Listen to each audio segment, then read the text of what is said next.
Lander County Commission meeting, Town Board of Battle Mountain, Austin Board of County Highway Commissioners, October 27th, 2022. Thanks for coming to the meeting or attending by technology. Lander County Courthouse Commissioners Chamber, 50 State Route 305, Battle Mountain, Nevada, also via teleconference at Austin Courthouse Commission Office, 122 Main Street, Austin, Nevada, via audio conferences by GoToMeeting, barring difficulties.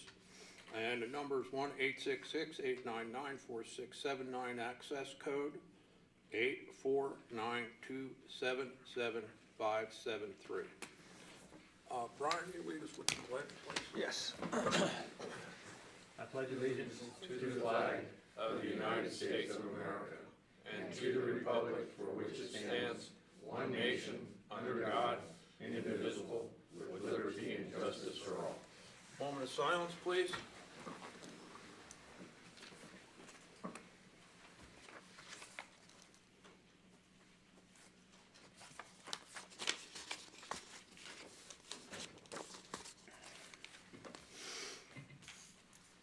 Lander County Commissioners may break for lunch from 12 p.m. to 1:15 p.m. Any agenda item may be taken out of order, may be combined for consideration by the public body, and items may be pulled or removed from the agenda at any time. Commissioners' reports on meetings, conferences, and seminars attended. Patsy? No report, thank you. I have not either. I went to, before the last meeting, which I missed, I went to a Nevada Works meeting. And I'm pleased to say that there's no more problems with funding. The funding issue has been taken care of, but there was some information that hit me pretty hard. There was a job fair, and there was 152 employers that were offering 3,400 jobs, and I don't know how they figured this number out, but it was at 1,100 different skill levels. They had 1,200 people either show up or respond by email or letter or whatever. So the biggest problem that is facing Nevada right now is people wanting to work. The jobs are there, they just can't find people to work. Brian? No report. No JR? report. No reports. Staff reports on meetings, conferences, and seminars attended. Bert? Good morning, Commission. Pretty short report, but we do have an opioid update going into our upcoming newsletter. Sheriff Ron Unger did put together a piece that is out on Battle Mountain Community News and Info, the Facebook page, giving an update that will follow up, and then we're going to add some additional things in there, which is AA classes, Narcotic Anonymous classes, things like that are local that people can go to as well, and try to continue putting that out there to our community. We're working with EMS and the hospital and the school district and the sheriff's office trying to get that out the best we can. Dr. Ross is going to be trying to put together a video for the family that lost their loved one, and we'll put that out as well, but it's taking a little bit of time to put that video together. Then on the Austin TV, we got notice this last week, or actually this week, that the Austin TV we don't have licensing. And how that happened, I'm not 100% sure. The FCC notices you after you're already past the point of application. So there's a hearing that's going on later this next week, and they will decide whether they're going to let us reapply or how that works. I'm not for sure where that's going to go. I know that they're going to go up there and unplug that today so we aren't in violation of the FCC, and they're going to get a hold of the sheriff's office and make sure that it doesn't affect their radios, and we're going to go from there. But it's an interesting thing. All the letters were sent to P.O. Box 10 in Austin, and our district attorney is working on this, trying to figure out exactly where and how and who is responsible for them. But at the end of the day, it does come back to this commission as the TV board for Austin. So I just wanted to make you guys aware of that, because in the next 2 weeks, I'm sure that we'll be hearing more on it, and some of you may or may not get emails. I'm not sure. So what does that mean in the, I mean, let's say they don't approve, does that mean that we're without television in Austin? Is that what that means, or? Yes, basically, that's exactly what it means. And we do have a few folks that are not on any kind of a satellite or pay extra. So they depend on that. And that's another way of warning, which I thought that puts us in a violation of being able to notify people in emergencies and things like that. So Well, it's, I would assume we'd be able to work that out. I don't think they. yeah, it's a very serious thing. It is, and in the past, we've hired a few different people. And one of the things that rings a bell to that the commission may be able to relate to is a gentleman from Eureka had came in here, a younger kid came in and sat down in front of this commission and was going to assist us or take over some of them responsibilities in Austin. Was that And- Eagle? Eagle Communications, yeah. Yes. Yeah, and we thought that they were handling some of that, they're going to be. Correct. So, in somewhere in the trade-off, I think there was a miscommunication between them and the previous provider for the county.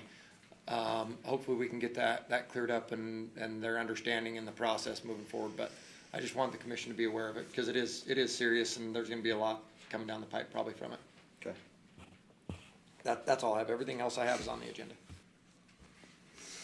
Public comment for non-agendized items only. Persons are invited to submit comments in writing and or attend, make comments on any non-agendized item at the board meeting, if any, and discussion of those comments at the discretion of the board. All public comment may be limited to 3 minutes per person, again, at the discretion of the board. Reasonable restrictions may be placed on public comment based upon time, place, manner, but public comment based upon viewpoint may not be restricted. We have any public comment? Consent agendas. All matters listed under the consent agenda are considered routine and may be acted upon by the Board of County Commissioners with one action without extensive discussion. Any member of the board or any citizen may request that an item be taken from the consent agenda, discussed and acted upon separately during this meeting. Consent agenda materials are available at the Lander County Clerk's office for viewing, and copies are available for a nominal charge. Number one, approval of October 27th, 2022 agenda notice. Number two, approval of August 23, 2022 meeting minutes. 3, approval of September 8th, 2022 meeting minutes. 4, approval of September 22nd, 2022 meeting minutes. 5, approval of October 13th, 2022 meeting minutes. And 6, approval of the payroll change requests. I'll make a motion that we approve items 1, 3, and 6. I'd like to pull number 6, our payroll change request. I do want to discuss that. Okay, so I'll make a motion to approve 1 and 2. And Or, I'll sorry, second 1 your and 3. motion. 3. Yeah. Ryan made a motion. I need I'll a second. it. Jared Second, second. yeah. Okay, all in favor? Aye. Aye. Okay. Number 6? Thank you. Yes, I did have a question on the payroll change request. And this is the one that involves our HR. And I see we're transitioning, is what the payroll change request says. We're transitioning and making a new position of director. And I thought we should at least take a look at that and discuss it, because I would like to know how many hours and what we're doing and. So this is already a pre-approved position, and so I'm not sure, it's a transition moving from one from full-time that's part-time to full-time. It's not necessarily creating a new position. Creating a new position would require me coming before the board and having that position. Well, we haven't had the director filled in a long time. Correct. So now we're doing full-time as an HR. Correct. And part-time in the DA's office is an office DA's assistant, office. or office manager. Okay, because I Correct. wasn't sure about the hours, and I saw what you did with the pay. Yep. But I wanted to make sure that we were all aware of what was happening. So we have a full-time HR director. Correct, and the payroll change request, I wanna make sure that the commission is aware, this is before you guys, for the transparency purposes of it. Payroll change requests, actually put the commission at more of a liability by putting them in the packet than they do, anything else, because these are positions that are approved, and by me presenting them to you is just the transparency of what is happening in day-to-day operations. Right, so my only question would be, we're within the confinements of our budget? Correct. Yes, okay. And that's what we're working within. And And it's in the best interest of Lander County to make these transitions. so, Did To we- answer your did- did- question Did we is- budget full-time? Is yes, that- we've been budgeted full-time for the past 4 or 5 years, and it was previously full-time, always before that. So this is for the purpose of transparency that it's in the packet. Okay, but that doesn't change the status that it still comes under you, right? Because we used to have HR on its own, and then they reported to our commission. And then we changed it, so it's under the county manager. Correct, and when you have a county manager, it falls under the county manager. Okay, but my understanding was that, at least in the last one, he was also our director of HR. Are you talking about Mr. Gold? Yes. Yeah. Yeah, yes. he was the director He's of the HR. director. But, and so I guess, I thought you were still the director of HR. In the absence of an HR director, I am the director. Okay, In the absence of, so you are losing that correct, title. which I truly enjoy. Okay, and we have another full-time. Okay, thank you. I did want the clarification. Thank Okay. you. Any more questions on it? Any more? I'll make a motion that we approve item 6 of the consent agenda. Need a second? I'll second it. Brian made the motion, JR seconded, all approved? Aye. Aye. Okay, number 1, for discussion possible action, approve, disapprove the payment of bills. We have, some checks here that we need to take out, 217-144 and 217-255 for Kathy. I'll make a motion that we approve check 217-144 and 217-255. Okay, I'll second it. okay. Brian made the motion, JR seconded, all in favor? Aye. I'm abstaining because it goes to my employer. You what? I'm abstaining because they go to my employer. These checks go to my employer.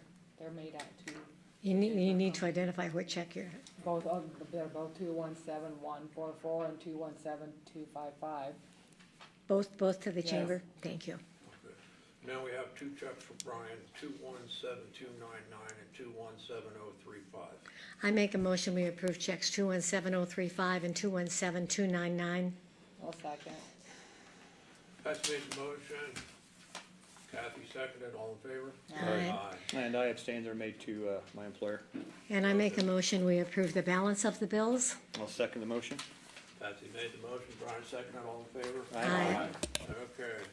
Number 2, Miles Research, for discussion and possible action to approve, disapprove an agreement between Lander County and Miles Research for a proposed project to evaluate the extent of the current drought in Lander County, Nevada, and then develop, test, calibrate, and execute satisfactory countermeasures as approved by this honorable commission.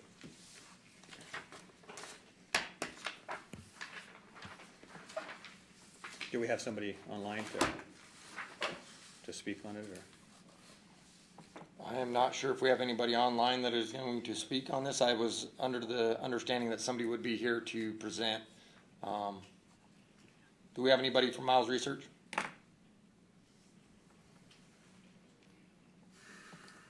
So basically, to understand it, this is basically Muted. a company that deals with Unmuted. weather modification that we pay based on performance. So if we say we want 4 inches of rain over such and such period of time, we don't pay unless we get what we ask for.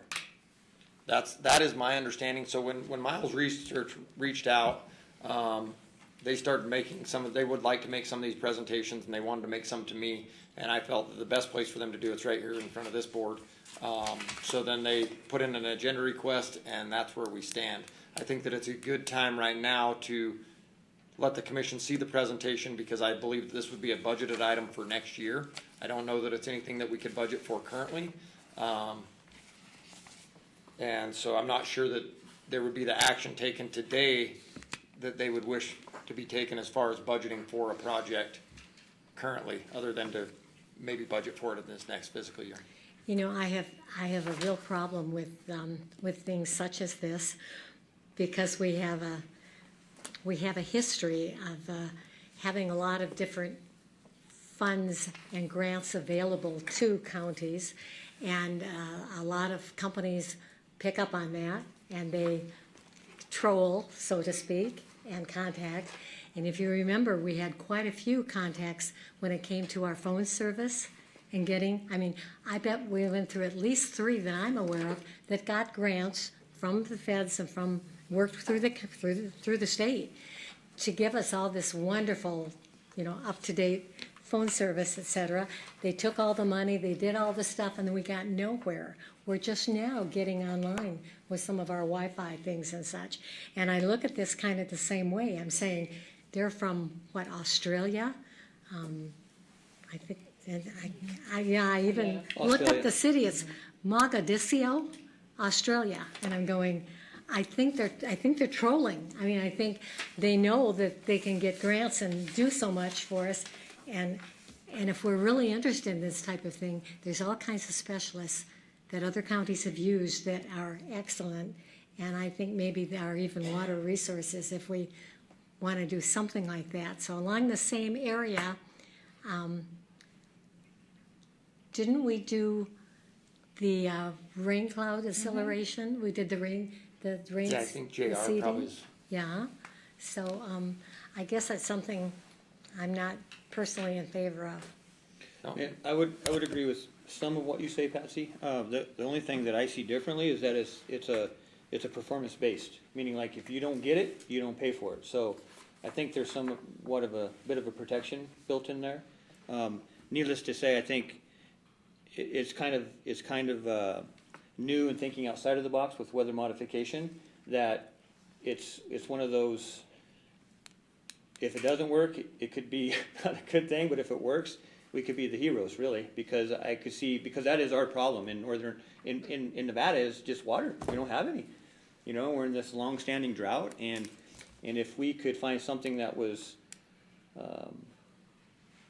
that offset that a bit, I just think it could be a game changer. But, I mean, I would be willing to at least hear the presentation. I'd like to hear the presentation, you know, and get some more facts. And the cost. Yeah, absolutely. Well, there is a cost breakdown. They give you like an example in there. Yeah, so that's my thoughts on it. I would like to see a presentation first Yeah. before Not the 5-hour presentation. No. No, That's it. I agree. Yeah, they asked to be on the agenda, so here they are.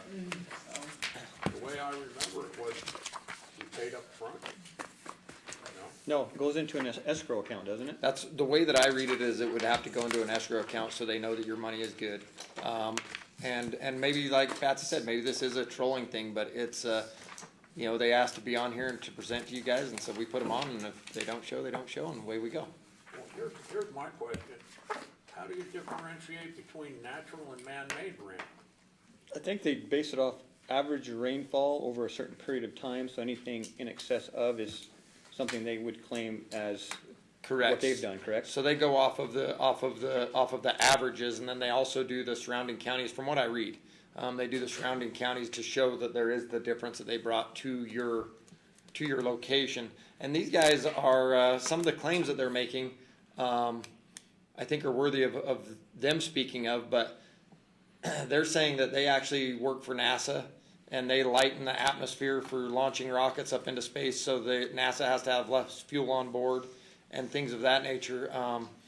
You know, making sure that they have clear weather days when they launch. That's why NASA can, you know, say they're launching on such and such day, such and such time, and that day is always a blue, clear day, and away they launch. So there's some rather large claims that are made here that they should probably speak on, but I know that they've said these things to me, and I'm just relaying it to you guys. And like I told them, hey, if you guys want something like this done, you need to present to our commission. They're the ones who make these decisions. We'll get it in front of them. they didn't make their money the last 3 launches with NASA, cause it got rescheduled several times for several weeks, so they should have paid NASA. Yeah, so we will let them present, but I'm just passing on all the information that they have passed on to me, so Yeah, when they can get here, then we'll make a presentation, you got it. go from there. Okay, number 3, update from Daniel Slentz on Oasis Online. How many years? Morning, guys.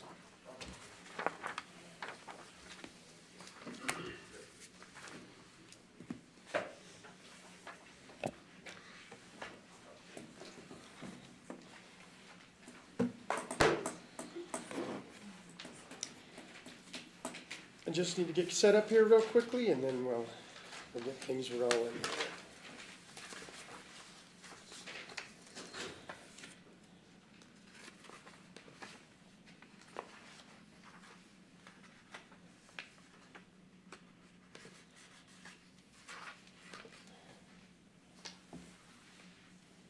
I am quite excited, Art, that you gave me the limit of less than 5 hours, so I'll take us on up to lunch, if that's okay. Now, last time whenever I presented with you folks, I don't know if I said it or not, but I'm Dan Slentz, owner of Oasis Online for the record. We had a long agenda, and so we kind of compacted it down pretty quickly back in June, so I'm excited to be able to present to you guys a little bit more about what we've done and our vision for kind of the county technology-wise and what we want to see happen over the next several years. So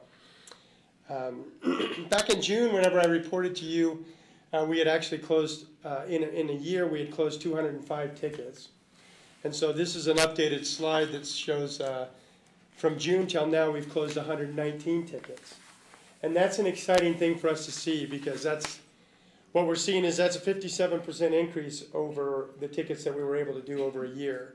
So what that tells us is that folks are starting to trust the help desk and they're starting to put in the help tickets and using the system the way that we anticipate it to be used. And so that reflects to us that we're doing a good job for you folks and you're trusting us with your technology needs. And so either that or we broke a lot of stuff. So no, it's this next slide is what tells us that we didn't break a lot of stuff. Our approval rating still remains 100% in the excellent to outstanding category for the feedback that we receive from help tickets. So we're feeling really good about that as well. As we move forward, we talk about a couple of projects that we've completed. We've been able to set up the managed Wi-Fi in Austin, in the courthouse there, which was something that kind of was on Matt Newgard's heart to make sure that Austin Courthouse was taken care of Wi-Fi wise. And then we were also able to switch the Civic Center over to their Sky Fiber connection, which they were not on at that point. And that's actually a 500 megabyte connection going out to the internet. So it's a really good fiber-based connection. So we're pretty excited about that. Some of the ones that are in progress right now, the ones that I'm going to outline here is we're pursuing adamantly getting Lander County NV.gov for Lander County. And that just kind of lends credence to folks whenever they're going to the website, whenever they're sending emails and things like that is indeed a government institution. And so we're required to get signatures from commissioner and the county manager to make sure that goes through, and then we're able to get that taken care of for you guys once we get that through. The other thing that we're going to be doing very soon, and will result in a small outage, is we're going to install a new firewall here in the admin building. The firewall that's here is actually from 2015, and as you know, things change rapidly, especially in the realm of cybersecurity, and so we want to make sure that we're getting a good firewall in place and keeping that firewall updated, which is what we're going to be doing here. Probably within the next couple of weeks, we'll be doing that. So we'll make sure and inform you folks whenever that's going to happen, and that way we'll probably do it late in the afternoon when it's not going to affect very many people at all. So then I wanted to go on and talk about a little bit about our technology plan and kind of our 5-year vision for where we want to go with the county. Year one is the year that we just completed. During that year, we've done a lot of discovery, a lot of figuring out where things are at, and I was just meeting with some of the folks here, including Bert, on Tuesday, and I was saying, I don't know if you've ever played the game Kerplunk, but it's take a bunch of marbles and you got some sticks in there and you kind of pull the stick out and you don't want the marbles to fall. And that's kind of what discovery is for us, is we kind of pull something out and look at it and hope that nobody yells and then put it back in and, you know, just kind of playing around with the network, trying to discover where things are at and how things are set up, which has been a lot of time has been spent in that discovery part of this. And so we feel very much more comfortable now than we did a year ago in where we're at and whether this is going to break something or not break something. And so there's still a little bit more of that discovery to take place, and really ultimately it carries on for many years. But we're feeling very, very confident about what we know now about the network and how it fits together. We also did a lot of foundational work, updated the Active Directory domain, got servers put into that, got some workstations put into that, spent a lot of time documenting these systems so that we can have that as a county. So no matter what happens to Oasis Online, you're able to give it to the next person or whatever it might be, and you're going to have all the IP addresses, passwords, everything like that is going to be maps, things like that are going to be kept in place. And then, of course, we spent the last year doing a lot of high priority type putting out fires. Is basically what we did. So in this next year, we're looking to, as I said, upgrade the infrastructure of the firewalls. We'd also like to get some upgrades for your network switches, get those up to speed. Those are also a little bit older. And then we want to establish virtual server infrastructure.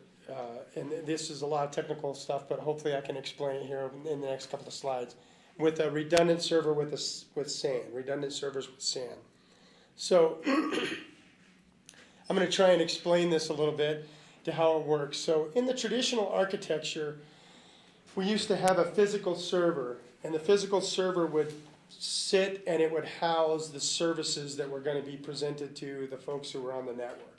One server, maybe several services on that server that were taking care of lots of different projects and things that were going on within the county. The virtual architecture, which is the one right next to that, is where we actually have one server, and then on that server we have an operating system, a virtualization operating system, and then on that operating system we're able to create multiple virtual servers. So we take lots of those, of the traditional architecture, the hardware servers, and create them virtually on these big servers, big beefy servers. So does that kind of make sense to folks? Sometimes people, whenever we talk about it, I know it's a kind of a difficult concept, and hopefully the pictures help to understand that. But one of the things that I want everyone to understand as well is in the separation of those servers, we're able to create lots of servers to do lots of work for different entities. And those entities don't come together.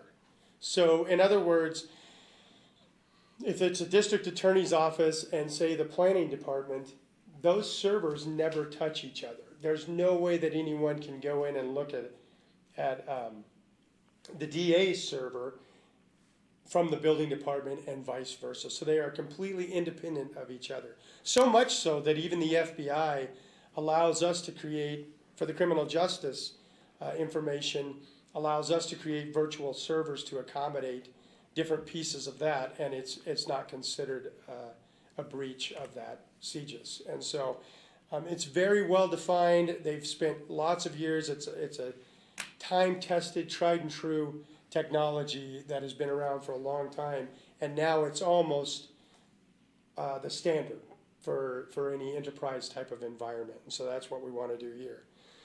So the other step that we're gonna go into, and this slide looks even more complicated, but the big thing I wanted to show you here was the enterprise storage piece of it that sits behind the servers. So that enterprise storage acts as the hard drives for the servers that sit out here where you folks are coming into and actually operating off of.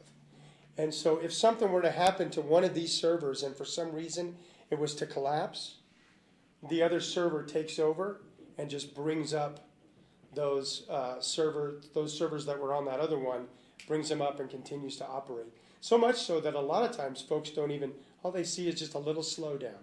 That's it, but your servers continue to operate. And so we've also are planning on putting that into play as well. In fact, we've already purchased the equipment to do that. And Nico just told me it just arrived, to the servers actually just arrived, so we're And we pretty also excited have about the that. network switches. And the network switches as well, so very excited. We're just waiting for that enterprise storage piece to start moving in this direction. So, so that's our big plan for year number 2, is to get you folks moved over to that virtual server infrastructure, have that redundancy built in, that reliability with the SAN. And then along with that comes, we have a virtual backup system that will be put into play as well, where it will actually be backing up the servers as an entire entity, as an entire server. So if something were to catastrophically happen to one server, then catastrophically happen to another server, we could literally stand up, let's say, HR or payroll. We could stand that up at Oasis Online and have you folks come down and work on your, like you never even skipped a beat on those servers, because it's able to be backed up virtually. And so the recovery time, because of that virtualized backup system, has become very fast. Within 15 minutes, we can usually have a server back up and running from a catastrophic event. And so that is very exciting for us. It helps us to sleep a little bit better at night, knowing that we're going to be able to service you folks quickly and get you back up and running as fast as possible. And then the other thing that we would like to do in year 2 is meet with each of the departments and kind of begin to start strategizing a replacement plan. You know, as we all know, technology moves quickly, it's out of date very fast, and so we need to have an item that we can budget to say that we want to replace this many computers each year in order to keep ourselves nice and fresh on what's going on. And so we want to work with each of the departments over the next year and kind of setting up that replacement and that schedule with them, so that they're going to be able to bring that to you folks, those budget items, and be able to budget those in the future. If they don't have them already, they may already have them. So we're going to examine that and discover that. Year 3, we'd like to work on upgrading the wireless to the outlying buildings in the county. Right now, a lot of the wireless goes into the water tower, and we're still trying to discover how that all fits together. But we do know that there's some slower speeds and some different buildings and things like that. And so we would like to upgrade that connectivity to those buildings and be able to get them the same speeds as, say, the Civic Center is enjoying, with 100 megs coming into the admin building here, and then being able to ride our internet out as fast as they can possibly go. In doing that, that allows us to also extend our network out into those outlying buildings and operate with them the same way, making sure their documents are backed up, everything's good to go. So that even the senior center, if something were to happen to their computer, it's going to be okay. We got it covered. And so we'd like to work forward with that in year 3.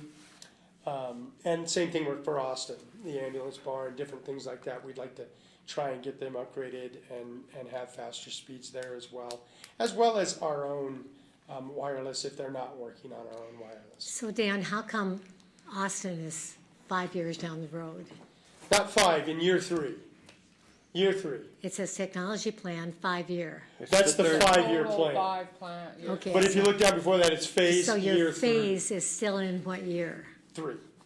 If you look right above the writing there, it says phase I year don't think 3. I can see the one above the writing. Oh, okay. Oh, okay. But- Year Okay, 3. so you're looking at the outline for Austin in the 3rd year? Yes, and the county here as well. and Battle Mountain as well, sorry. So it'll be Battle Mountain and Austin is when we're looking to do that. And this is just a framework. If things move faster, we really need to build the infrastructure first, Patsy, to make sure that we're able to accommodate when you guys do join the network, the outlying buildings do join the network. We want to make sure we have the infrastructure in place to be able to take care of that. Well, I can understand that, Yeah. but I'm surprised with the time frame. And if it moves faster, we're excited to keep moving faster as well.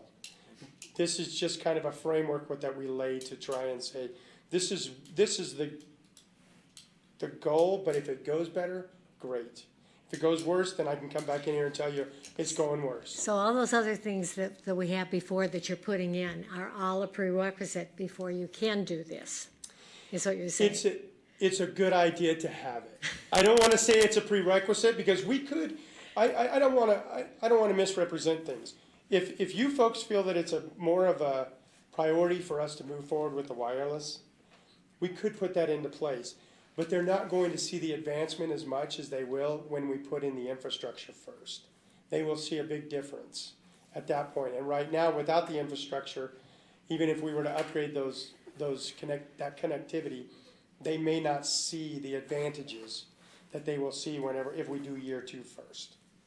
I hope that makes sense. Instead of going, oh, it's there, you were go, wow, it's here. Right. Okay. Yes. Then you can go, yes, they did good stuff. We look more like heroes. So that's what it comes down to. Year 4, we just want to continue migrating services to the central servers.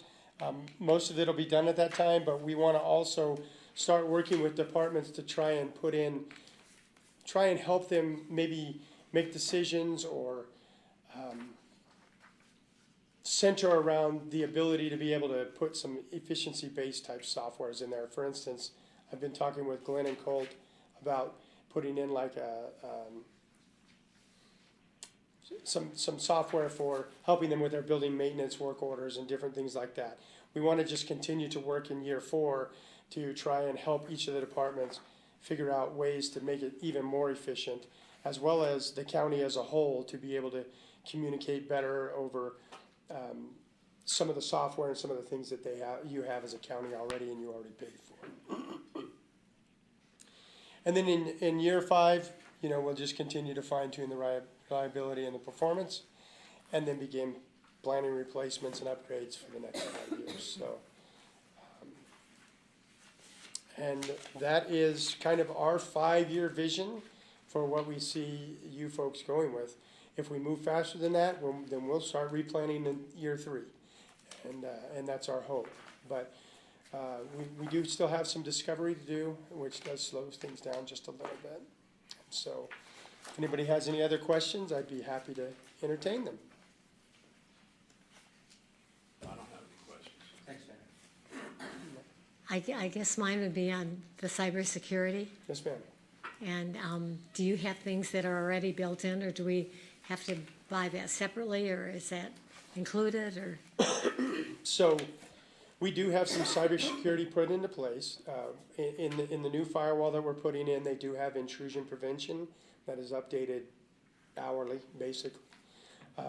Watches for any kind of signatures, anything that's coming into the system.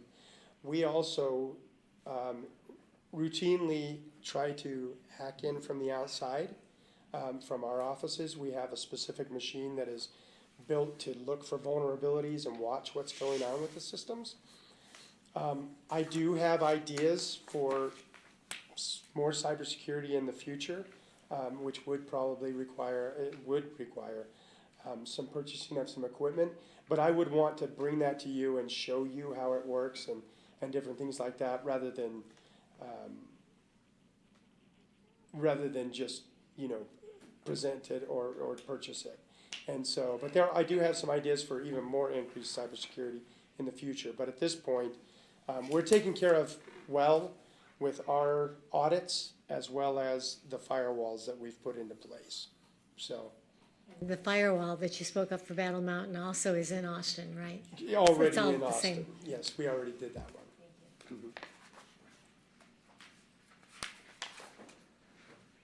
Any more questions? Okay, number 4, for discussion, possible action, approve, disapprove. A new 4-year contract based on negotiation between Lander County and Oasis Online IT Services in the amount of $138,996. We probably should open both of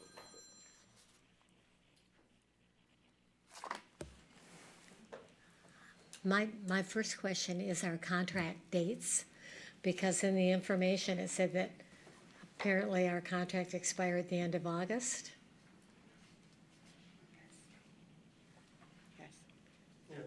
Yes. Well, I guess because when I'm looking at the new one, it says the contract will be reviewed on or before August 31st each year to assess the needs. So if we review the contract every year, what was our old one and how long, when does the one we have with you now expire? The one we had, it expired in August. Okay, that's what I thought. So we've been running without a contract. So the new one will be in effect today if we approve that? Is that it? Okay, thank you. So I have a question on the confidentiality clauses. So let's just say you have an employee that does take confidential information and somehow it causes harm to the county. How is that handled? Is that something that's covered with your insurance? It's in our errors of omission insurance. Each of our employees also sign an NDA as well, so.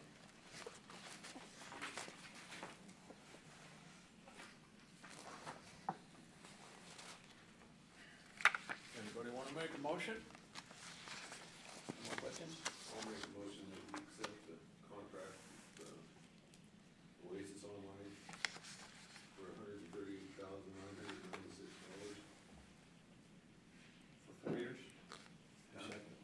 4-year contract? Yeah. Okay, I'll second the motion. JR made the motion, Brian seconded it. All in favor? I, Everybody? Public comment, Art? Yeah, public comment. I have a public comment. I don't think a 4-year benefits the county, and when it comes to loans for the record. I mean, he pointed out how swiftly this technology moves. And to be locked into a 4-year contract that has a clause that then come back every August to negotiate the price, modify and adjust it too, why wouldn't you just do a 1-year contract? Well, on this 4-year contract, it might not, if I'm not mistaken, Ted, we have a 30-day out, right? it's a 90 day, but we can terminate with a 90-day notice anytime. Because of the equipment, usually we have a 30-day, but in certain contracts that require a dismantling of a bunch of equipment and stuff, we give them 60 to 90 days. But it's But then you're locking yourself in for 4 years. But you're not, we have a 90-day out. 90 days, you're locking yourself in for 90 days. Every contract that we sign has an in-out clause. Oh, we know, but I'm just saying, you're still reviewing it every year, so it sounds kind of redundant to do a 4-year, because you're changing it. Contracts are usually made in order to benefit the county, but it doesn't sound like it if they're gonna come back every year and renegotiate the price with you. That's just my opinion. I'll call for a vote. All in favor? Aye. Aye. Opposed? Okay. Number 5. Discussion possible action regarding creating an ordinance that allows for the establishment, posting, and enforcement of school speed zones in Lander County. Morning, guys. Morning, Commission. Robert Quick for the Sheriff's Office. So this agenda item came about because some questions came up regarding the various school zones or areas around the schools for speed limits and enforcement of it. And in doing some research and having a discussion with the district attorney, we discovered that the county is lacking the appropriate ordinance enforcement ability in this. So we put together some maps in your packet of our suggested areas. However, one of the first steps is the actual creation or amendment of a current ordinance.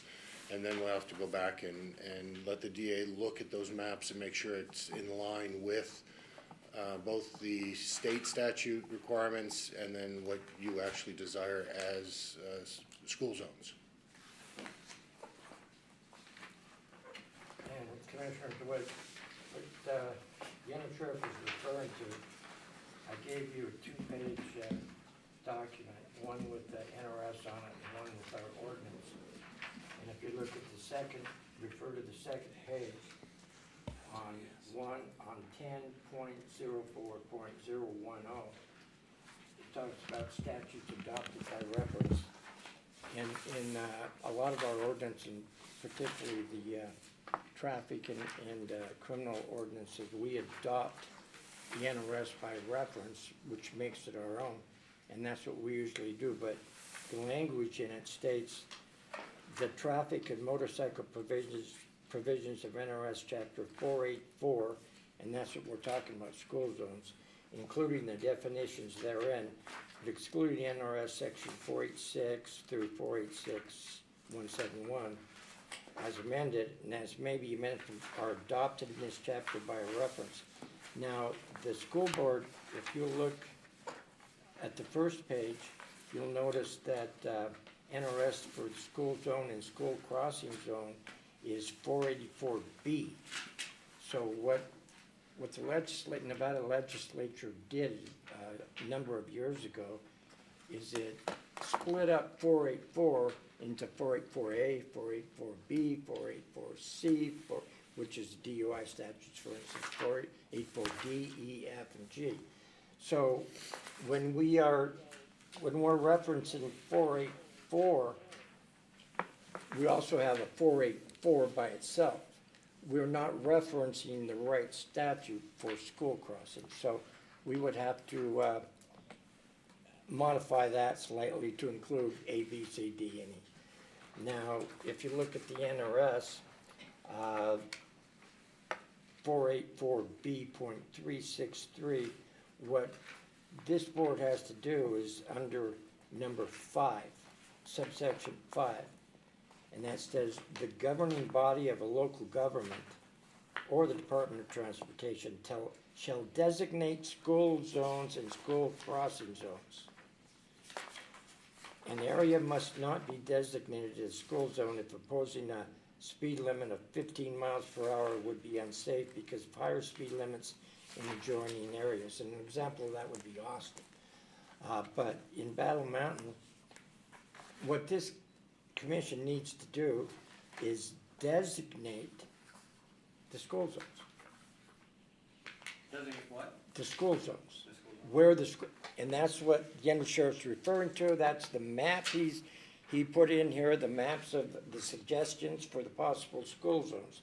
So we have to designate that as a school zone and that for this to work.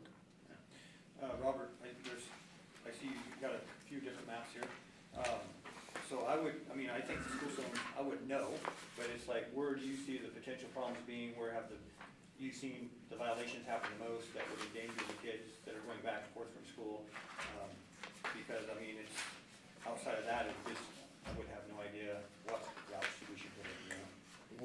Thank you, Commissioner. The school zones that we are suggesting are realistically adjacent to the school property of the schools. So the junior high would be right in that immediate area in front of the school, traveling a short distance, and then where we have the high school and the elementary school, that sort of blocked area there is what we're looking at.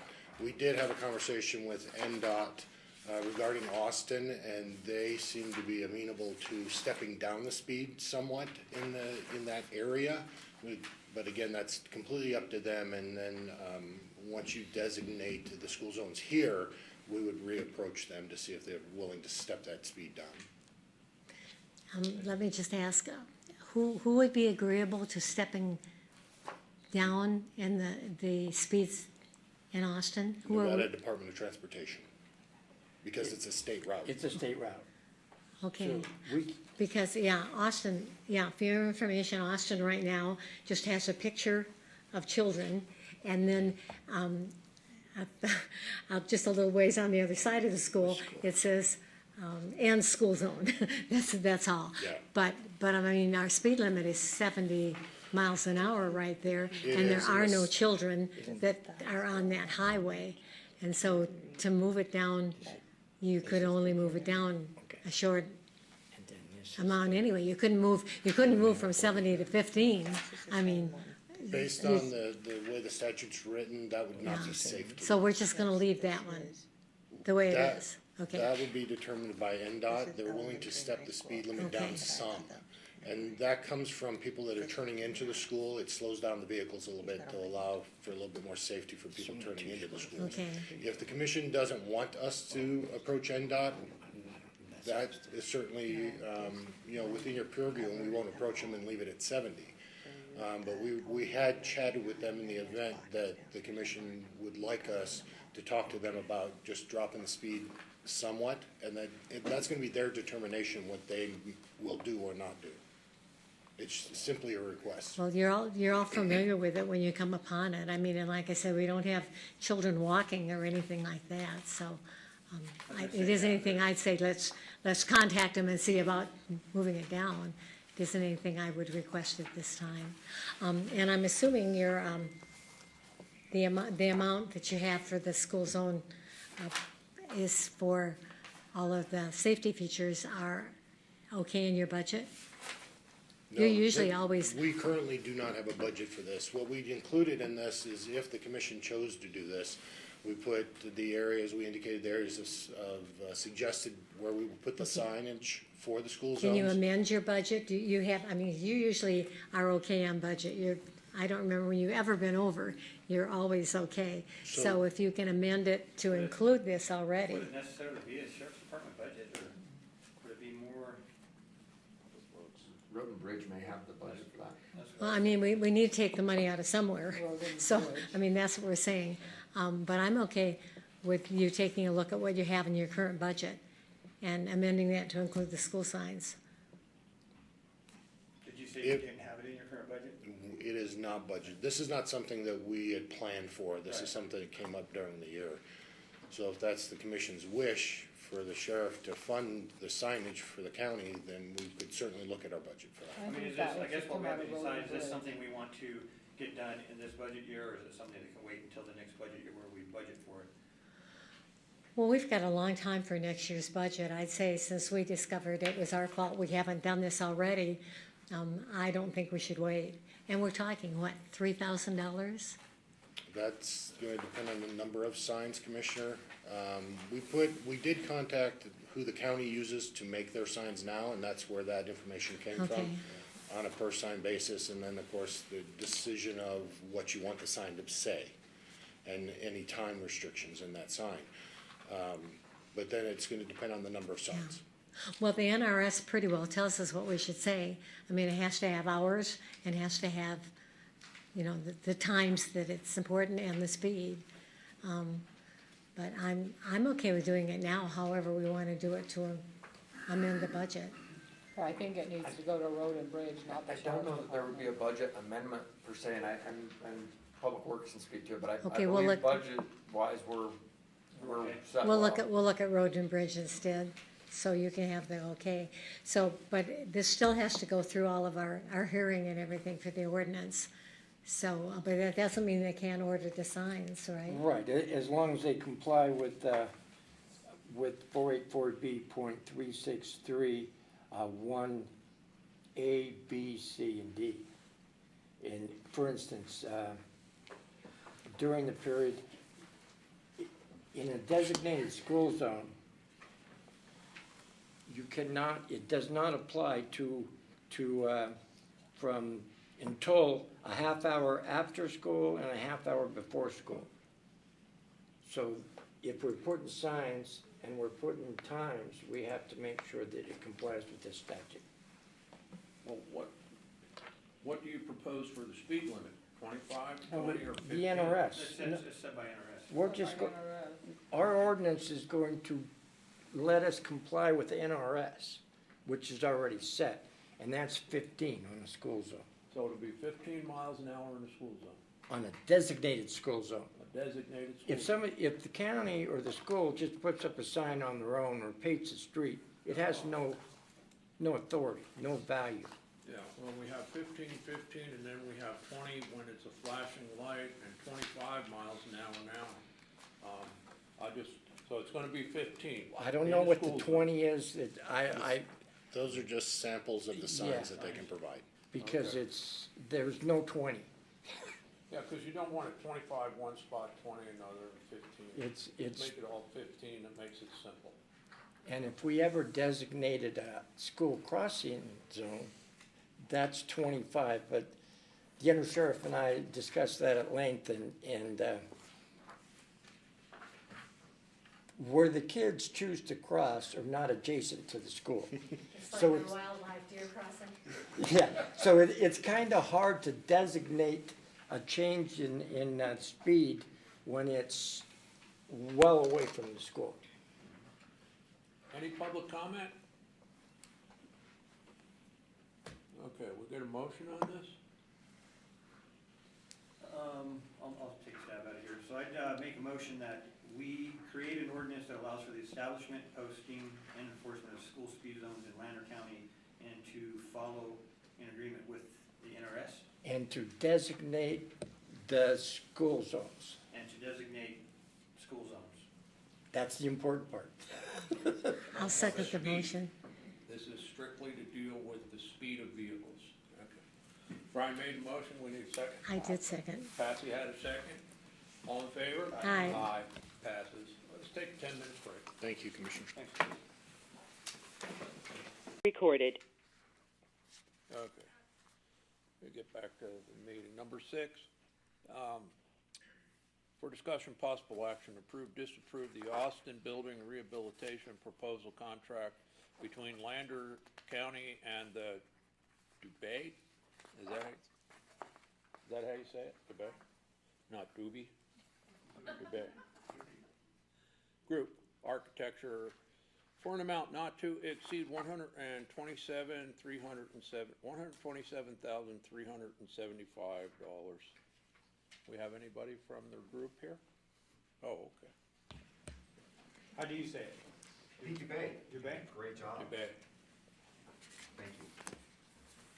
Come up. Sure. Pete, be sure and turn your mic on. Thank you. All right, for the record, my name is Pete Dubay. I'm the principal of Dubay Group Architecture, based in Reno. So, good morning to everybody here, and thank you for allowing me to come today. Happy Nevada Day. I'd like to talk a little bit about our proposal. I assume it was in the packet. So, a little bit of background. Our team was retained by the county, by this commission, actually, I believe in December of 2019, going way back. And we went out, our scope of services at the time was to do a site investigation and kind of an assessment of the condition of the old firehouse there, which was the Austin Youth Center, and to kind of come back with a plan for repairs. And as a result of that investigation, we decided that it wasn't very repairable and that we had several recommendations, and one of them was to reconstruct the major building elements, put in a new foundation, new bearing walls, new roof system, mechanical and electrical. So basically a reconstruction of what was there. Along with that, we recommended that we document the existing conditions, kind of a set of as-built of what was there, photograph it, and then also try to identify any of the historic fabric that we could retain and incorporate into the new construction. So our proposed design, that our proposal is based on, kind of does that. It keeps the building footprint from the original firehouse. It will restore the original brick, arched brick facade that fronts on Main Street that had the double door openings that they brought the old hose carts into, and would restore the historic bell tower that kind of framed the view of the firehouse over the years. Everything else beyond that would be all new construction. So the team that that started the project is still with us in this proposal. We are an architecture firm, which is myself. I have a structural engineer on board, and then IMEG is a mechanical electrical consultant. And as a team, we're currently working on a similar project in Clark County at Spring Mountain State Park. We've done Walking Box Ranch. We've done a number of these kinds of projects for other entities. And so we have kind of the expertise to take the project through the SHPO, Intergovernmental Cooperation, which is governed by the statute. So Our proposal that you have in front of you is for full service. So we broke it out into 4 tasks, the first one being pre-design. That's where we'd actually go back out there, field measure everything, put up a good set of documents, and prepare the application to SHPO to kind of explain what we wanted to do, which is to reconstruct the building. The next task is for design and construction documents. That's kind of the big one, and it's broken into a 35%, 65%, and a final submittal. At 35% schematic design, we would come present either to this board or out in Austin to the community and just, present the drawings and kind of the design concept, the cost estimate, and where we're at. We would do the same thing at the 65%, and then at 100%, we would submit the plans to the building department and take it up to the point of being issued a permit. The third phase is bidding assistance. We would assist you in advertising the project, soliciting contractors, conduct a pre-bid meeting on site in Austin, and evaluate any bids. And then the final task is construction administration. We would assist you in having a weekly construction meeting during the entire phase of construction, review submittals, shop drawings, and just make sure that the contractor builds it according to the plans. So that's our proposal, and I'm happy to answer any questions you may have.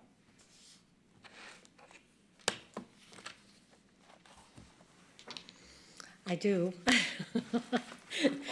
Yes, right. Things have changed just a little bit since we started, and in fact, I have your recommendations and everything that you gave us the end of 2019, and then, of course, COVID hit and everything stopped, and the whole world stopped for 2 years, I think. Here we are getting back. Since that time, it was our understanding then that we would be able to pick up the extra parking lot that was next to the old firehouse. And since that time, it has been sold, and now we have a new owner. So I can't see doing all that in that building without the extra piece of property with it. I just can't. I can't. No place to park. In the initial ideas, we were even going out with a full patio and everything into that parking area and giving us more room. So there's a couple things that, and we still need to work with you, Pete, no matter how we're doing this, because we can't leave the building like it is. It has to do something, even if we put a front on it, or and do something there. Right now, we still have all kinds of things in there. I think there's a pool table and all kinds of stuff, and the roof is off and coming down, and it's like, so we may do something, but I don't know to what extent. So I guess I'd say the first thing we have to find out, and I'm looking at my county manager, to saying, could we approach the current owners and see if, I don't know whether they would give that to us, depends what they paid for it, I guess, but maybe they need a tax write-off, but they've got so many tax write-offs right now in Austin, I doubt it, but what he would sell that to us for, and if we can obtain that extra piece of property, then I think it's a go, and we need to move right on. So I don't want to delay it too much, but I certainly know we have to think about somewhere else if we can't get the property. So I guess that would be the first thing. As far as Pete and his proposal, if we don't get that property, we still need you Do something. to finish it up, but it wouldn't be this one. So I'm okay with deferring the current one with what we have and seeing where we go. And if we can buy that property and get it reasonable enough where it's in, because we're still up with a lot of different federal grants and such that we may have, along with what we have already pledged. So with that, then we can let you know, we can put it back on. Sure. If we've got it, or you can readjust your proposal, and we'll look at just doing the front of it and fixing it up, and nobody would be inside. We could put one of the old fire trucks inside and let them look through, and we'll have it designed just like it was back in the 1800s, but not the inside. Does that sound right? What do you think? I don't know what else to do. And if we can't get that, then we have to look at what else we can do, what other property, there's some things that might be coming available in Austin. So, what do you think? Bert, you've been on top of this. Well, I was, I think that, and Pete, correct me if I'm wrong here, that this is probably a 3 to 5 year project if we were to kick it off right now and go through, Agreed. I mean, we had a completion date of our portion of the construction documents by mid-July of 2023. But again, that was, in our discussion, that was based on just the building and not any of the site work. not getting through joint SHPO, not parcels. actually boots on the ground constructing. And I know that the community of Austin has been patiently waiting for something. There is a piece of property that I've looked at, I'd like to bring back to the commission that is adjoined to our current park. It's right next to our dog park, that maybe, if the county ends up with, if we haven't already ended up with, I'm not sure, I'll have to get with Lura on that, might be a better option to build a true youth center that is not hitched to this historic preservation piece. And then we can continue to pursue some grants and things of that nature that, you know, that can take years down the road and still provide Austin with some sort of, you know, amenities for the kids and the youth, especially in the winter. So that might be options, and that's what I think we can go chase down. I know Champy bought this piece of property. I can speak with Champy, see what his thoughts are and with that piece of property adjoining to this, and then bring that back to the board with maybe a new proposal from Pete if necessary, and look at both of them avenues if the board thinks that that's a fair enough idea. Is there anybody from Austin on the line? No, I guess not. Any public comment?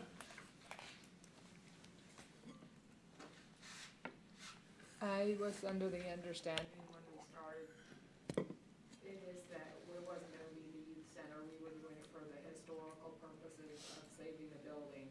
And they were gonna consider putting the youth center somewhere else, doing something else. And I was under the understanding that we only changed the name of it for the purpose of grants, but that the use of it was not gonna change as much as the name. That was my understanding. We called it kind of a community center, and it would be used for a lot of different things where it wasn't before. But we commonly refer to it as the youth center because that's what we needed, and that's what we've lost. So, Well, as long as we have a youth center, that's my only concern. right. The historic, we have historic preservation, and then we have youth center. What's the best for the kids? That's my concern.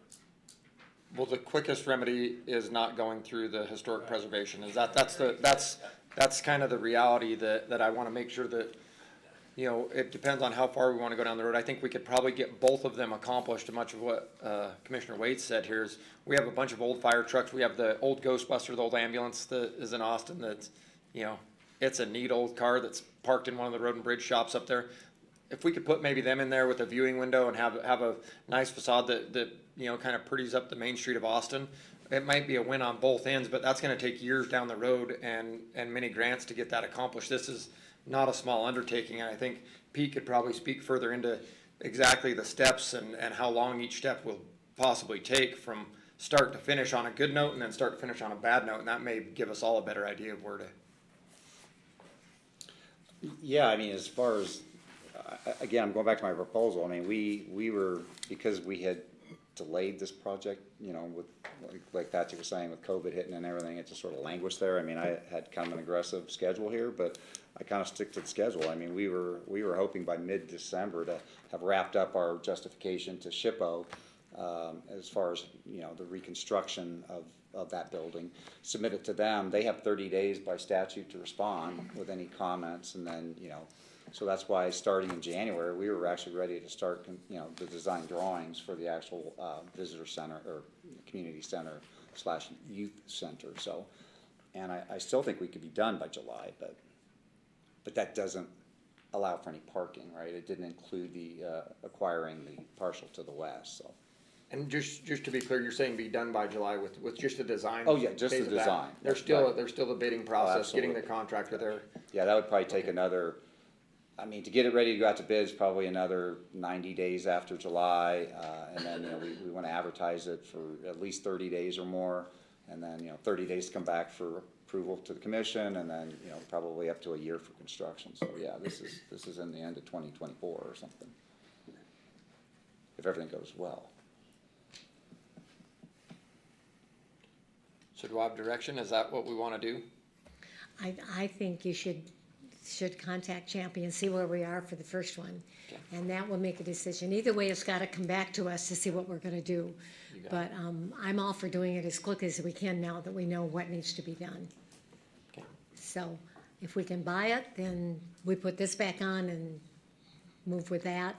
And if we can't buy it, then it has to come back on to see what we need to do to have Pete just restore it as, you know, a backdrop and we look in the window and, but at least preserve the building architecturally, whatever we can do to save and make it look like it did in the 1800s. And then we can do the youth center, you know, on something new. Perfect. Everybody agrees with that? I will- Just a direction, I guess, at this time. Yeah, and I'll get with Pete if we can purchase that property and make a parking lot out of it, we'll bring this same proposal, I'm assuming, back. And if we can't, then I will get with Pete and, he can modify his proposal to bring back before you guys for, the facade. Perfect. Thank you, Pete. Thank you. Thank you. Yeah? This is Dee in Austin. I'm sorry I got here late.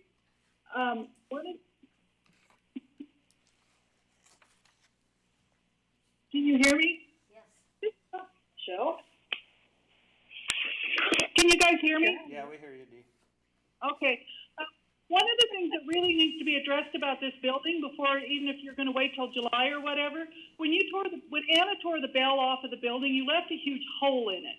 And every winter we get more and more weather in there, and the youth board had put a lot of money into the flooring and doing work and stuff on it, and all of that is being ruined because there's a hole in the roof. And we've asked Anna in the past and asked the county to please address that hole and at least get up there and patch it and do something about it to maintain the integrity of the front wall of the building. So yes, if there's a hole in the roof, it needs to be, that needs to be.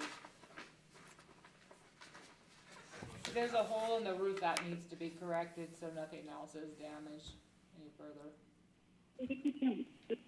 Energy. Oh. And it's been an ongoing problem, and the snow sits down in there and melts. Not that any of it can get in there, but all of our youth center stuff is still in there. And I'm sure that weather has ruined the pool table and the foosball tables and stuff. And we've asked every year for somebody to please go fix the roof so that it helps to maintain the integrity of the building. And every year we're ignored. Is there something that we can have done about that? Yeah, that's easy. We will get on that, Dee. I was under the impression that the bell tower was pulled off, but I did not know it damaged the roof, so, Oh yeah, that's a big hole right there where the bell tower was. okay. I was not aware of that, but, I will get with Colt and we will, we have some pretty good roofers down here. I'm sure we can patch that. Okay, remember the roof is, according to Anna, is not safe, but it's not bad. We've all been on it through the years. Yeah, we'll get it patched up. Any more Okay. public comment on this topic? Okay, we'll go to number 7. Board discussion possible action to approve and direct the county assessor by resolution to prepare and publish a list of all taxpayers on secured tax roll in the county prior to January 1st, 2022, and the total valuation of the property on which they severally pay taxes pursuant NRS 361-300. Good morning, Laura. Morning, Laura Duval, Lander County Assessor. For the record, this is our annual resolution that's still in the statutes that we do every year. I just brought it a little bit earlier this year because it has to be done before December 1st, and I wasn't sure what the scheduling for meetings was gonna be in November, so I thought, well, better early than late. So, you have the resolution that needs to be signed by the chair, and then the clerk records it. This is just standard that we do every year. Patsy, you didn't get a chance to read in front of the class for 31 years, so you can read the resolution. I'm sorry, what? Read the resolution? I'll read No, it. I've got it. You got it? You got it. Okay, well, actually, there's three resolutions on our agenda, so Oh. I'll take the first one. Resolution number 2022-14, and I make a motion that we approve this resolution. Summary, a resolution directing the county assessor to prepare and publish a list of all taxpayers on the secured tax roll in the county, and the total valuation of property on which they will severally pay taxes pursuant to Nevada Revised Statutes, NRS 361.300, and it is resolution number 2022-14. Whereas Nevada Revised Statutes require the Lander County Assessor to be directed by a resolution of the Lander County Board of Commissioners to prepare and publish the secured tax roll annually. Now therefore be it resolved that the Lander County Board of Commissioners does hereby direct the Lander County Assessor to prepare and publish a list of all taxpayers on the 2023-24 secured tax roll in the county, and the total valuation of property on which they will severally pay taxes pursuant to NRS 361.300. Be it further resolved that the Lander County Board of Commissioners does hereby direct the Lander County Assessor to cause such list and valuations to be published on or before January 1st of the fiscal year in which assessments are made, to publish a notice in the newspaper of general circulation that such list is completed and open for inspection by interested persons of the county, to publish the list of valuations at a public area of each public library or branch library within the county, and to publish the list of valuations on the county website. Passed and adopted this 27th day of October 2022, Board of Commissioners of Lander County, and so authorize our chair to sign. Okay. Do we have any public comment? I've got a couple questions. So you'll do this document and you'll figure out value. How does that affect the county? We get new homes, we get new buildings, our value goes up? Well, anything and everything that is taxable is assessed, I'm sorry. Anything and everything that is taxable is assessed every year. We have a 5-year cycle where we physically reassess or inspect properties that are within that cycle. Then there are improvement factors that are applied to those areas that are not in the physical reappraisal area. However, next year we will be going to annual recosting of all properties. It's all based on statute, it's based on Marshall and Swift, which yes, values keep going up because it's based on construction costs. We're a cost state, not a market state. Okay, if you had some kind of a natural disaster and it ruined part of your town, then when you revalue things, does that bring? Well, if the improvements are removed, they come off. Yeah, they're no longer costed if they're destroyed. That is correct. The land's still there, but the buildings and improvements, if they're destroyed, they're removed immediately. Yes. Okay. I was just wondering, because, okay, everybody in favor? I'll second. Okay, Patsy made the motion? Brian Yes. said- All in favor? Aye. Aye. Thanks, Laura. Thank you. Number 8, we're gonna table. Hello? Yes. We're gonna table number 8. Okay. Number 9, for discussion possible action to approve, disapprove a new contract based on negotiations between Lander County and Desmond Skeeth, DBA Desi Skeeth Lawn and Parks for Austin Grounds Maintenance Agreement. Take it away, Bert. So we did, myself and Donnie met with Desi and looked over his contract. We're asking to move this from a 2-year to a 4-year. And everything else in that should be the same as it was previously.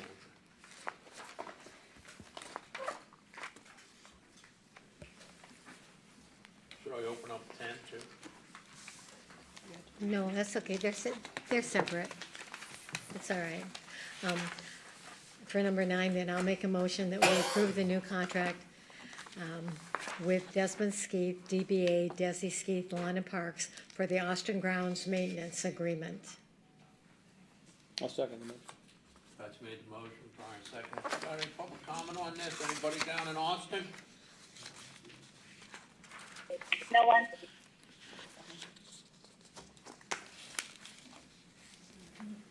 Okay, all in favor? Aye. Aye. Passes unanimous. Number 10. For discussion, possible action, approve, disapprove the new contract based on negotiations between Lander County and Desmond Skeet, DBA, Desi Skeet Lawn and Parks for Austin Buildings and Facilities Maintenance and Repair. So this contract is the same. There were a few changes we made to this, one being, Desi will no longer do the janitorial at the Austin Courthouse. That's being done by our, janitorial staff here. They're going down there, I believe once a month right now. I'd have to check with Colt, but I believe once a month, taking care of the Austin Courthouse. And we added, the reason the price stayed the same is we added the, winterizing and the opening of the bathrooms at the rodeo grounds in Austin and the janitorial of the Austin Airport Pilots Lounge. So with the two additions of them, we left the price the same, and Mr. Skeet, was very happy with leaving numbers the same, which I was surprised with, considering the way everything's going up. Anybody down in Austin? Public comment? Public comment here?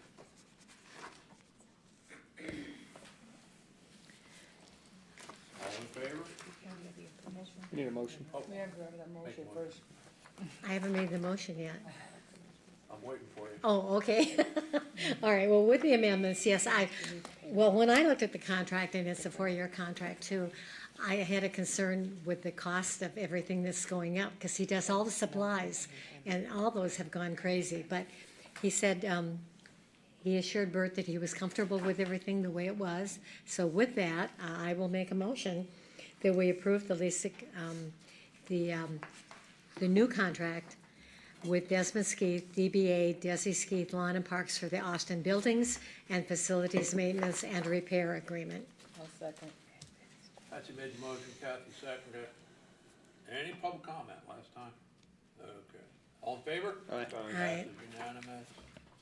For discussion, possible action, approve, disapprove a lease agreement between Lander County and Tim Black for a privately owned hangar on county airport property. How did that happen? So I have to abstain and disclose from this conversation here because I may be benefiting from this directly or indirectly by hangaring personal aircraft in this hangar at some point in time. So I won't be speaking on this one.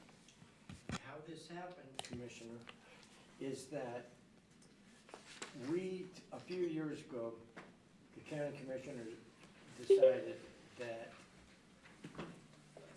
private people or companies can build and pay for their own hangar, Okay. and then we would lease the property to them. So it's their hangar. Okay. They own it. So in this contract, Lander County isn't out a penny every month. We don't pay for anything. They own the hangar, they own the building, but not the property. We lease the property to them. Right. Well, what if we didn't lease to it? They'd have to remove their property. Or if they don't, then it goes into Lander County. And then where did we come up with the 10 cents per square foot? Seems pretty cheap, $36 a month? Yeah, we had 4 corners. That's what we did for 4 corners who had it before, so we just kept it at that. So did they send you the contract? You didn't make up the contract? No, we did the contract. So the contract used to be with 4 corners. Oh, okay, so we had just a changed the contract name. with 4 corners previously. 4 corners Okay, sold to so Tim therefore Black. you have reviewed the contract? Yes. Okay, We are because just when I read changing it, it sounded We're just changing the name. Yes. maybe like they From had, 4 okay, corners To Tim Black. okay. to 10. And it doesn't cost us a thing? No, it No doesn't cost us utilities, a- nothing They like pay that? us. They pay Okay. us. Now, does this work the same for Austin too? I don't know if anybody has hangers on. I don't know if anybody. did We have a party who has a hangar at the they- Austin, did at they the build Austin it Airport. themselves? Did they pay for it themselves? Yes, it's their hangar. Well, then they should be paying Lander County. Well, I think they should be. That's what I'm wondering, if what's fair for one is fair for all. Oh, absolutely. I wasn't aware of it. I wasn't. Okay, we need to look into that. All right, for this one then, Is everybody okay with that? Then I make a motion that And we, there is a 30-day act, just so you know. yes, we read that. I make a motion, we approve the lease agreement between Lander County and Tim Black for a privately owned hangar on county airport property. And I don't know whether I have to mention the other name or not, because he actually put in here that we're dealing with someone else, I think. Yeah, completely new owner. Okay, all right, I'll second the motion. and authorize the chair to sign. I'll second it. Any public comment?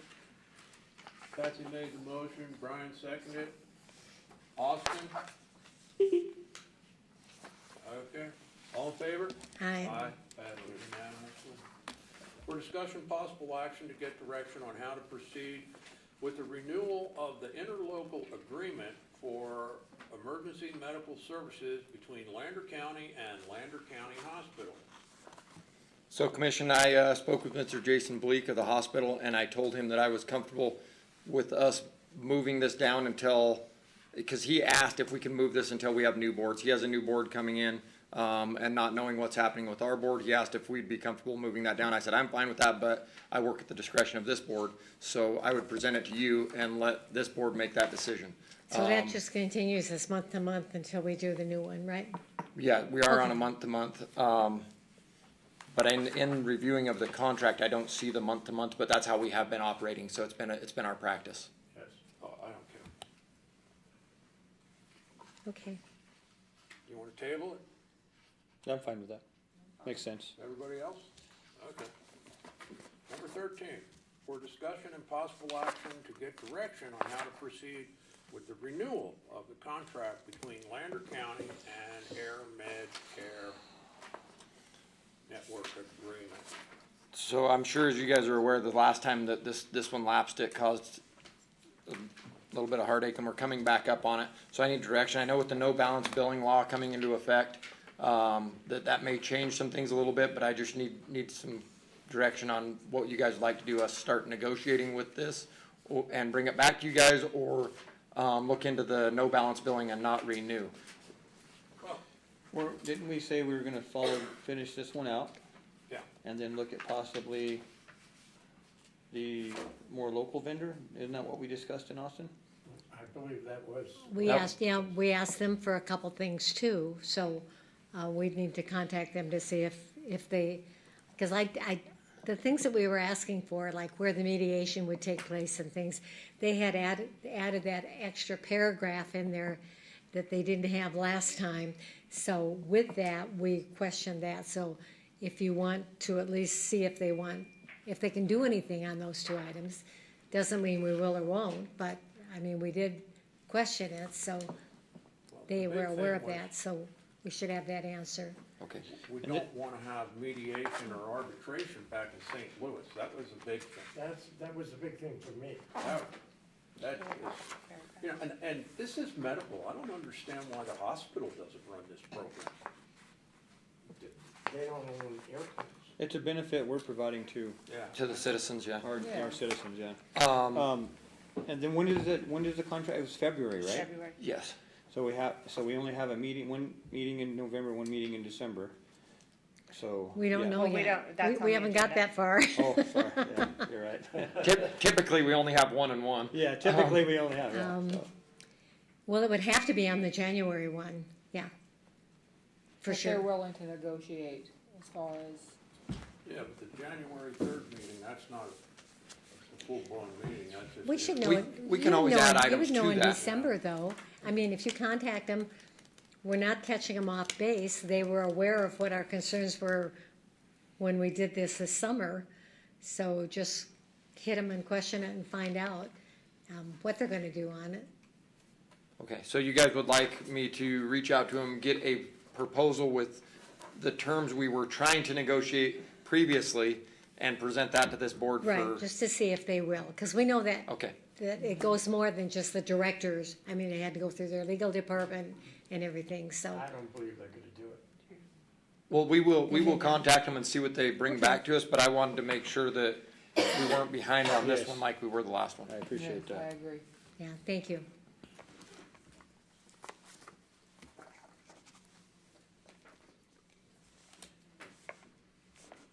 We're good?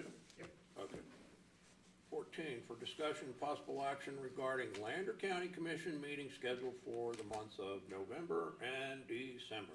There we go, Brian. I can't meet on the 7th or the 17th. Okay, so the canvas of the votes have to be into the state by November 18th. By the 18th? Yes. The 18th. So we were thinking the 17th, but if you can't do the 17th, When? we were thinking the 17th. I've got a won't surgery be here appointment, either. I can't miss that. Okay. We have public comment. Can you call in? No? Paula Tamara for the record, if I may speak. Can you come up so we can hear you?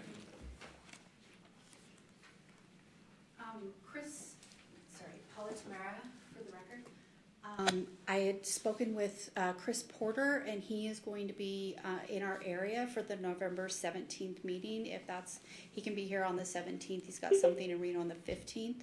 And so if that could work for you guys, he wants to come and give an update on all the Landsville and progress. And you can't be here on the 17th?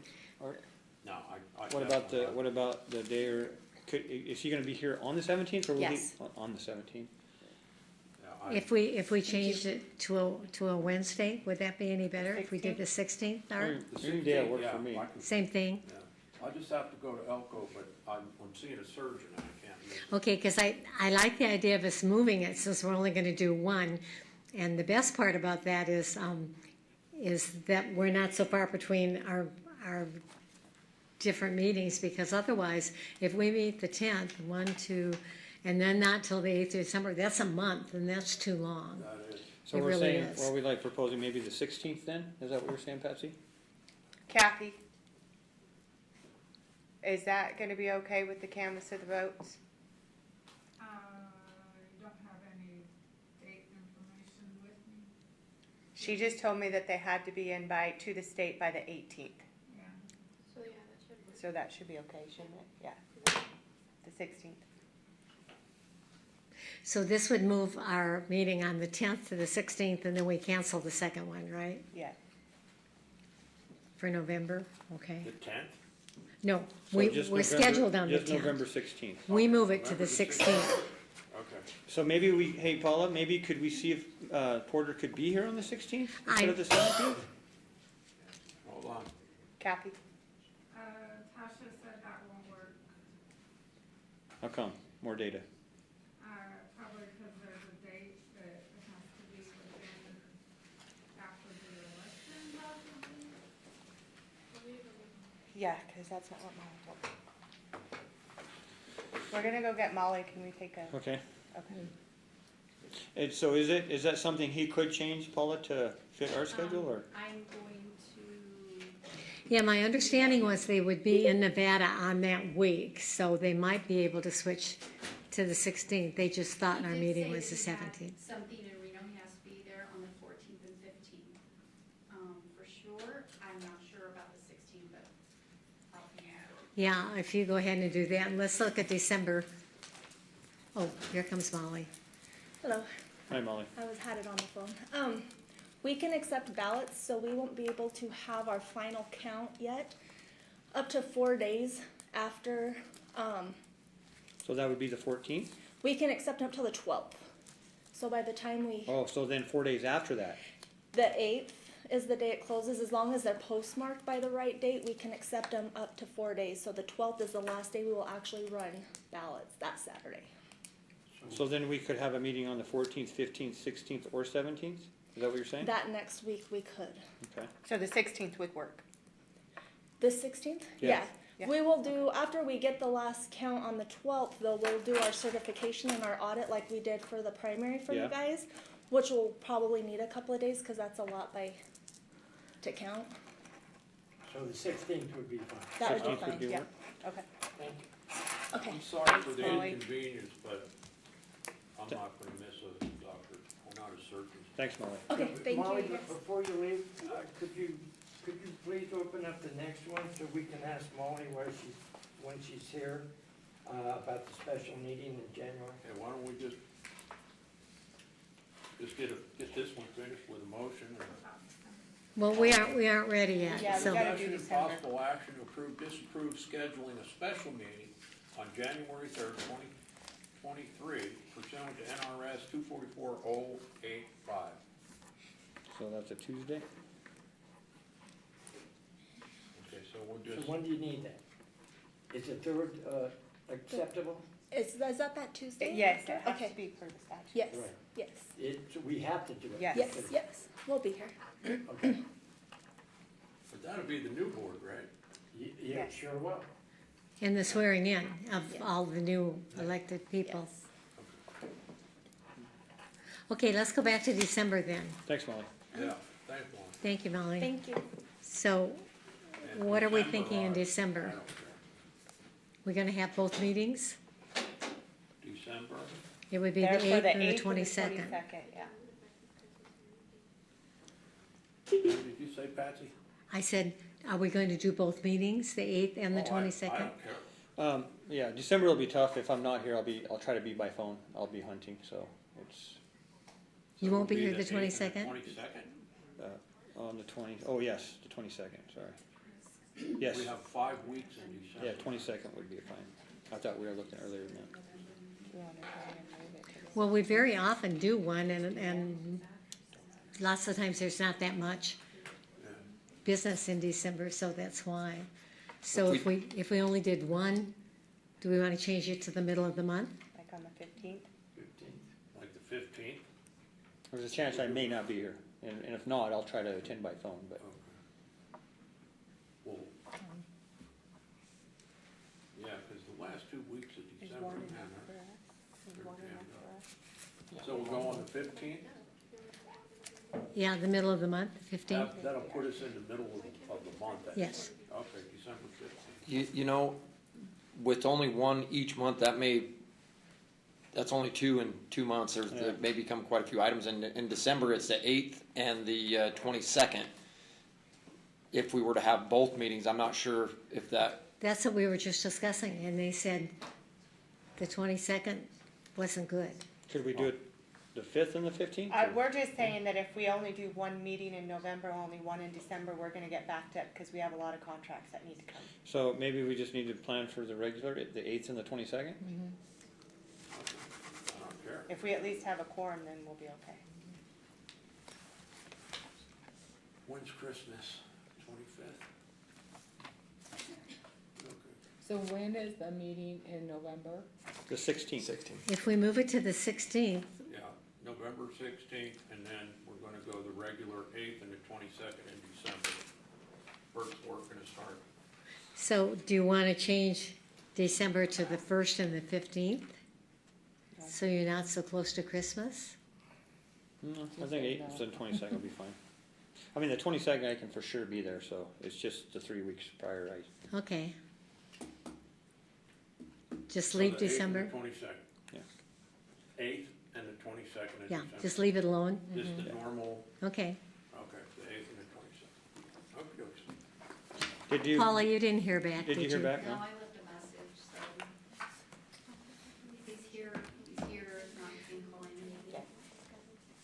Okay, well, the thing is if we make it the 16th, all of us can be here. If we make the 17th, Art is missing, right? yeah, I have to go, unfortunately. So, we'll get a motion for the, Yeah, of course, I for one would, Okay, would like very much for, excuse me. In the motion, you need to set forth that the 10th and the 24th will be canceled, and 16th will be the only meeting. So Okay. you have to spell the cancellation out first, And schedule the 16th. and schedule the 16th. got it. And like I said, I would love to have, our Porter group with us. I think that would be really important. So I don't know whether to make it the 17th for sure or not, since we can't hear from him. my understanding from the communication I had is the 14th and 15th were the only days that he was pretty certain he was booked. I believe, and maybe Paula could correct me, but he was supposed to be in Elko later that week, and so coming through here would be ideal. So I don't see there being a problem from the communications I've had with Chris, them showing up on the 16th. I think that the 14th and 15th were the bigger conflicts. Yeah, I thought he was gonna be open the end of that week too. Okay, I will go ahead and make a motion for our meetings the month of November. We will cancel the 10th and the 24th, our scheduled meetings, and we will hold our regular monthly meeting on the 16th of November. Yep. I'll second the motion. Any public comment? All in favor? Aye. Aye. Passes unanimously. Okay, do we need one for December? No, we're just gonna stay with the regular schedule. Okay. Now we're on to the special meeting, yeah. 16, for discussion, possible action, approve, disapprove, resolution 2022-12. No, we're on 15 yet, 15. 15. No, you've already opened that up. Oh, for discussion and possible action to approve, disapprove, scheduling a special meeting on January 3rd, 2023 pursuant to NRS 244085. So, do we plan on, in that special meeting, holding the election too? I'm at the election, sorry, holding the swearing in of our new officers? Yes, we have to.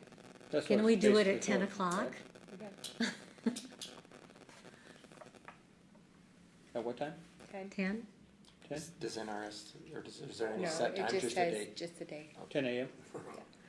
Okay, I'll make a motion that we hold a special meeting on January 3rd. So we are in compliance with NRS 244.085, and that would be at 10 a.m. here in the Commissioners' Chambers in Battle Mountain. That's 2023 here, right? Right. Okay. I'll second the motion. Okay, Fats made the motion, Brian seconded. Any public comment? All in favor? Aye. Aye. Passes unanimously. Okay, 16, for discussion, possible action, approve, disapprove, resolution 2022-12 to change or to set the number of members in the Lander County Economic Development Authority, LEDA, from a 9 to a 7-member board and 8 to a 6 voting members pursuant to Lander County Code 2.70.020. Has it always been 9, or did they change that recently? No, it's since 2008, I believe it I was was. gonna It's say, been 'cause I thought it 9. was different It's back. always been, well, when they set it up, when they made the ordinance, they said that, the ordinance says that they, by resolution, will decide how many people. And then the resolution came out, and that's where it had 9, and 8 of which were voting members. Now I say 8 voting members, the county commissioner is the 9th member, and it is a voting member if there's a tie, The commissioner is only a tiebreaker. only a tiebreaker. So what we're doing, because they've had a problem having a quorum, is we're reducing it by 2. We still have the county commissioner, we have the federal employee, the state employee, and then we're going to reduce the voting members from around town business owners or whoever by 2.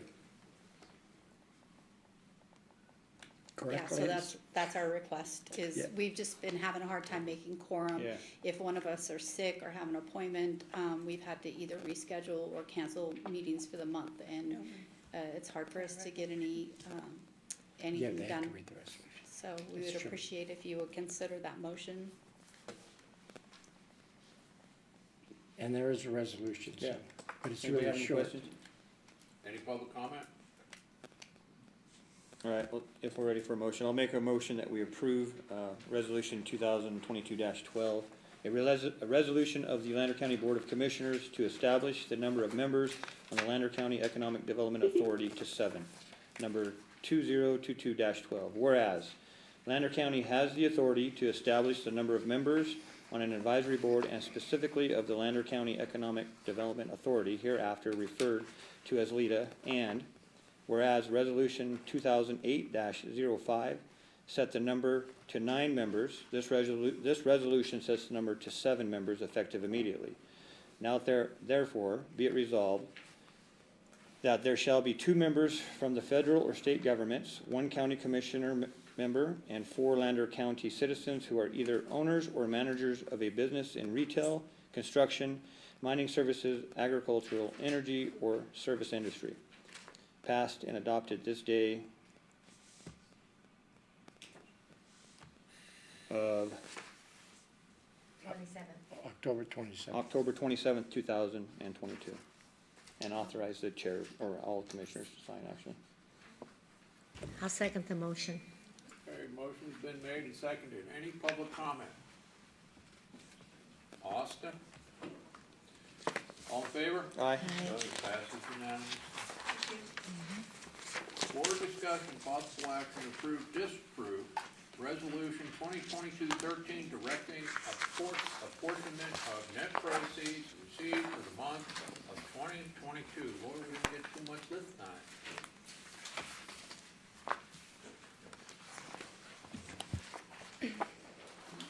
Morning, Ms. Lakin. Morning. This is just another little disbursement we receive for net proceeds. Sometimes we get a second little one and sometimes we don't.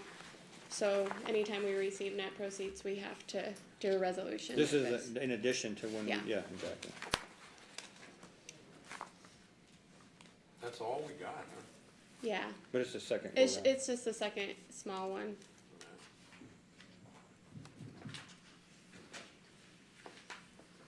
No questions? Any questions? I'll make a motion that we approve resolution 2022-13 of the Board of Lander County Commissioners, a resolution directing apportionment of net proceeds received in the month of October 2022. Whereas on October 14th, 2022, the Lander County Treasurer received $34,399.10 in net proceeds, and whereas it is the desire of the Lander County Board of Commissioners to appropriate the net proceeds as follows. Mandated, commission fees / general fund 3%, the amount $1,031.97. The fund is 001-000-31345. Accessor tech fees 2%. The amount is $687.98. The fund is 300-000-32223. China Springs, the amount is $31.32. The fund is 001-000-31340. State Medical Indigent, the amount is $707.38. The fund is 004-000-31340. State Indigent, the amount is $162. The fund is 004-000-31341. Capital Acquisition, the amount is $323.99. The fund is 031-000-31340. The landfill, the amount is $539.98. The fund is 011-000-31340. Hospital, the amount is $5,241.67. The fund is 060-000-31340. School district sent to the state, the amount is $7,694.76. The fund is 070-000-31340. The total is $16,421.05. Discretionary, the general fund is $17,978.05. The fund is 001-000-31340. The total is $17,978.05. The total of all is $34,399.10. Whereas the Lander County Board of Commissioners desires to use discretionary net proceeds to fund the General Fund 001, be it further resolved that the fiscal officer and the treasurer are directed to distribute the payment for net proceeds according to the schedule.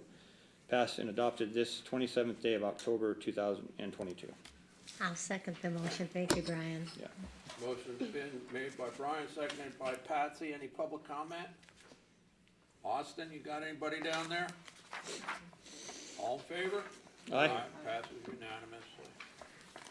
And what do we have now? Correspondence reports, future agenda items. Bert? Resolution, I did reach out to Champy, and he said that he is currently, maybe at a future date, he would be willing to sell, but not currently. So I just wanted to give you guys that update, and we will proceed accordingly. Okay. Anybody? There was a nice letter in there from Dan and Eddie and Filipini too. Did you guys see that? I have a question, but I might have to go on public comments, so you'll have to tell me. On the parade permits, I have a parade permit that's coming up that I need done before that date. So, on parade permits, is there a way we can put it on the agenda that he can sign them and then it can come in front of the board afterwards, so that when people, with the DOT, you'll only have a very short time to get them in, you have 30 days, and that's where they're at. And so, even though I would still have time, I didn't have time, I'll get up and walk on that side, but, so I have a parade permit, so I was wondering, can we put it on the next agenda to where whoever, person is sitting in that seat first, that they can sign it, and then we'll still bring it in front of the commission for ratification or whatever, so when people are trying to get those permits, they're not jammed up by the meeting dates. I can certainly see how, Bertolo could sign a permit after it's been approved by the Approved, right. Department of Transportation. It can't be until the commission, they Well, won't do that. Then, it's a policy thing, but if you wanna give the county manager When's the parade? the right to, close down certain streets on his own, that's up to you. The only option that I'm aware of is if we went into closed litigation right now. It's still, yeah. So for public comment, do you want me to come on that side? Cause that's something I just wanted to put on the agenda, but, Well, that's a What do you future want me to agenda do? item, you can just say, I'd like to put this on the agenda, okay. then that's all. But under public comment, for my explanation, do you Well, want me to? why would you put an explanation? Because my explanation is coming from the Chamber of Commerce on that side. But you could do it at You could do the it item, You need to do it at the agenda, yeah. For that item, you mean? yeah. Okay, because the chamber has under public, okay, I'll wait for public comment. When's the meeting? I'm sorry. So It's I have to have it in before the 3rd because it's. Of November? I would ask that we go into closed litigation, so we're tiptoeing around trouble right now. So you need it before the next agenda. Yes. And we're We need to go into. closed discussion. Okay. And Chris Porter will be here on the 16th. Nice. So if we could go into closed litigation, I'd appreciate that. Okay. I will entertain a motion No. to, No. not yet, public comment. Okay, so my question is, do we have to have litigation in the middle of our meeting, or can we just close it down? You can't close the meeting, you have to go to litigation, then come back and close. You can have, yes, if you're doing it at the meeting, but you can have a litigation meeting anytime you want. At any point in the meeting, we can Or before the meeting or after the meeting. But we cannot close the meeting prior to, we have to come back out after and close it. Motion to adjourn?